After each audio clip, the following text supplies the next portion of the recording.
阿塔托尔克书的编辑被捕。维吾尔文版《阿塔托尔克》一书的编辑被中国当局拘留。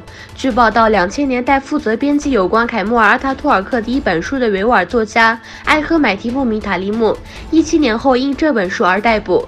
据说他在位于乌鲁木齐的一个集中营被拘留。艾赫买提穆米塔利木10几年来在新疆人民出版社工作。繁华声音日益高涨。土耳其马尼萨民间合作品牌组织成员在星期五的礼拜后聚集在大清真寺前举行活动，以抗议中国在东突厥斯坦的同化和镇压。与此同时，在卡斯塔莫努市人权和自由人道主义协助协会的组织下，举行了抗议中国在东突厥斯坦压迫的示威活动。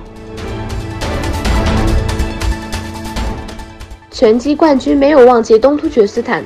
世界拳击理事会青年竞标赛冠军布格达·欧奈尔和金腰带冠军阿利普图格·欧奈尔两兄弟举行了一场比赛。以支持东突厥斯坦以红旗和蓝月旗为题的比赛上，10几年来一直关注和支持东突厥斯坦的欧奈尔家获得了牌匾。警方向参加葬礼的人开火。苏丹警察在昨天抗议期间死亡的莫尔维叶·奥斯曼的葬礼上向人群开枪。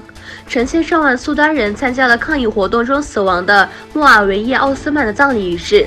想要驱散人群的警察使用真正的子弹来对抗示威者。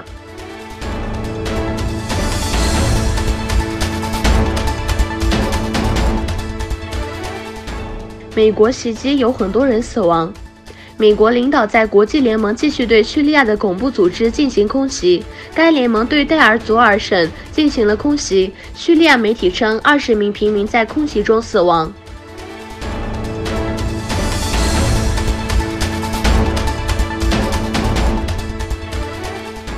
好党议员关注东突厥斯坦。土耳其好党籍议员海热丁诺胡奥路在土耳其大国民议会的讲话中提及了东突厥斯坦流亡政府。好党籍议员海热丁诺胡奥路在土耳其大国民议会的讲话中强调了东突厥斯坦的人权危机。他说，有3000万同胞期待着安卡拉的支持和帮助。